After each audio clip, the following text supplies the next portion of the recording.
Hementxe gaude, Irurtzunen ospatuko den kulturartekotasunaren bigarren astean, geratuko diren hainbat gauzen berri emaiteko.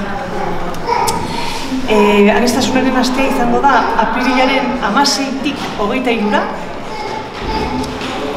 16-tik 20-ra, asteko egun bakoitzean, Atakondo ikastetxean, egun bakoitzeko landuko da munduko kontinente bat. Kontinente bateko jakiak, eta norberak ekarri nahi duen edo zein gauza.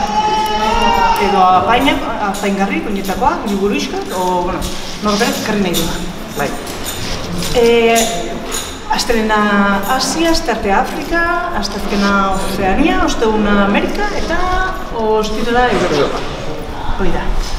Goize osoan, eta gero, asteartan bi erratxatez ere bai. Asteartean eta ostegunean. Asteartean izango da musika eta emakumeak. Eta ostegunean izango da, askaria, jolasa, eskola... Familiei zuzenduta. Ideia da, hitz egitea pizkat, eskola ondoren zer. Bai askaria, bai jokuak, gure adineko jokuak edo orengoak ez dira berdinak, gure amonenak ere ez. Orduan pizkat horri buruz hitz egiteko. Da, aukera bat biltzeko nahi duena. Hemen eta, aitzaki bat da. Baina, biltzeko eta gozo-gozo egoteko. Baina hori baino lehen, ikastetxean jari... gauza batzuk, bai. Aurten erabaki genuen bi gauza desberdin egitea. Alde batetik jarri genuen postalen asunto bat martxan, izan zen ideia bat, edonor alzula bidali postal bat, bidali ekarri eskuz emanda berdin zitzaigun nola, haiek eginda, edo zita berdin zitzaigun. Baina nahi genuen munduko osoa hemen, zati bat hemen egotea. Eta orduan egia esan da, ikisten ari zaizkigu postal asko, eta gero jarriko ditugu hemen sarreran eta astelenean, liburuaren egunean, plazara eramango ditugu. Gero bestaldetik Iruipuin bidaiariak egiten ari gara. Iruipuin eskola guztien artean egiten ari gara. Ipuin bat aeredukoek egiten ari direla, idatzi lehen hezkuntzakoek eta DBH-koek idatziko dute, eta irudiak eta egingo dituzte aurre hezkuntzakoek. Orduan bat, liburu bat, ipuin bat, hiruak hasten dira berdin. Ume batzuk daudela hemendikan eskolan, eta hortikan abiatzen da historia. Liburu bat egingo dute aeredukoek eta beste biek dedukoek. Bi unitate, bi egitalde desberdin ditugunez, Iruipun osatuko ditugu. Eta egia esan da, horren mapan ikus ditzakezuenez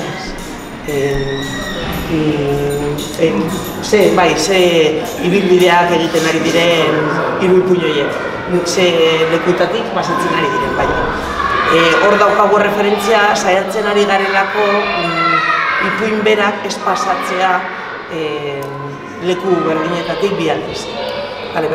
Da ezagutzeko herri desberdinak. Atzo adibidez, tutor batzuekin bilduta nola egin zuten hau, zeren ikasturte, maila bakoitzak egiten du zati bat, irakurtzen du aurrekoa eta berak jarraitzen du. Orduan, galdetu nion tutor bati, aber zer moduz nola bizi izan zuten, eta egia esan da, esan ziguten aukera ezin hobea, herri desberdinak ezagutzeko, adibidez batek aukeratu zuen Mongolia, eta, frankamente, ume batzuk hasieran ez egiten ez da nun zegoen Mongolia.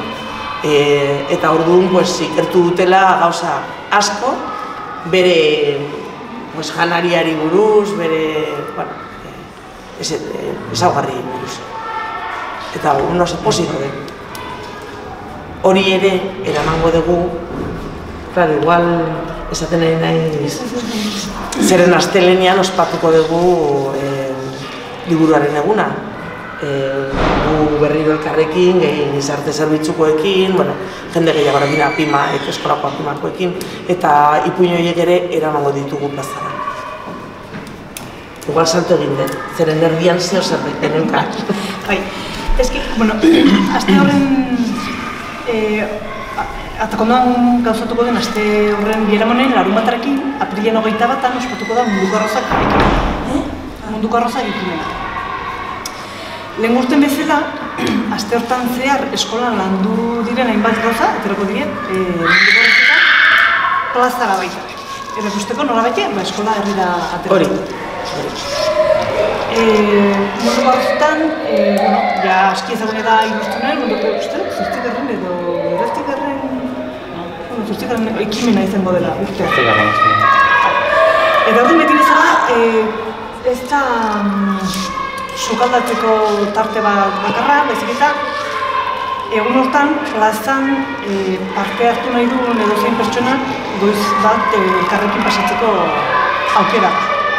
Espazio publiko bat, partekatzekoa, non bertara joaten denak parte hartu dezaken nahi duen edo hobekien sentituko den nahi duen.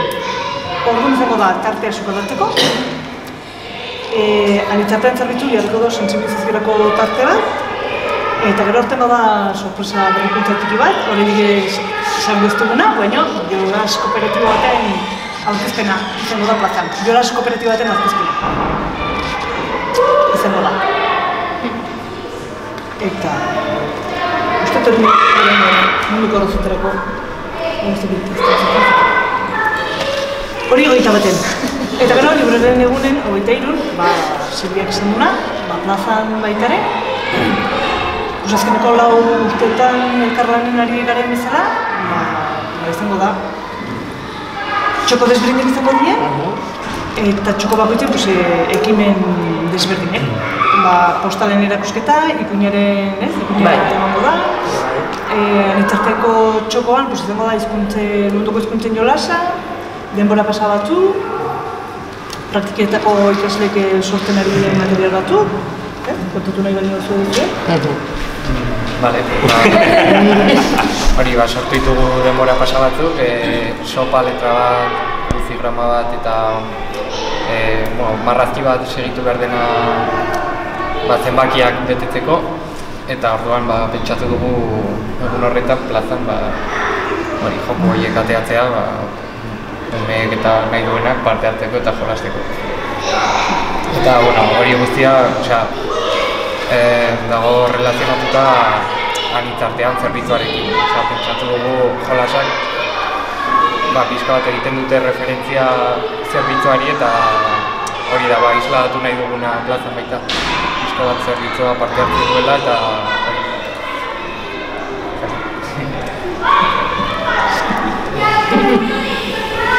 Gero ez txoko baten egingo die horri paginas edo horri markatzeko.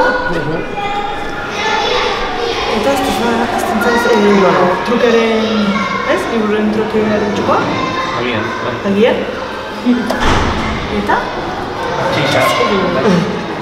Eskuntzen txokoa, hori gare. Ez dakit. Hombre, liburuen trukea umeena ere bai. Ez dakit. Astean zehar egongo dira umeak hona ikartzen ikuin batzuk, horren truke emango diogu tike bat, eta gero egun horretan aldatuko dute beste ikuin baten. Ez dakit. Gero gauza bat ez dakigu esan dudana, baina aste hau suposatzen da jakiarekin lotuta dagoela. Eta bai pentsatzen ari gara, segurazki, astean zehar egingo dela plater bat bereziki hemen, zuzenean ja hitz egin dugu batzuekin hemen zuzenean prestatzeko egun batean, ume batzuk egon dira sortzen errezeta liburu bat, eta hortikan hartuko ditugu errezeta batzuk, eta hemen haiekin batena nahi badute tutor batzuekin, irakasle batzuekin, prestatuko ditugu. Gero gauza bat asko zain esatea, baina aurtengo jangelan ere sartu da aste honetan. eta egun bakoitzan izango dute menu berezi bat. Hau da, astelehenean Asia tokatzen zaigunez, egun horretan prestatu dute Asiako menu bat. Horrein ez gogoratzen egia esan da zer zegoen. Baina adibidez Afrika tokatzen zaigunean jango dute kuskusa. Jo que se, horrela. Posposi daude umeak, zeren batzutan tokatzen zaigu saltxitxak eta orduan ja daude zoratzen. Eta burritoren baten bat ere irakurri nun, orduan, klaro, posposit.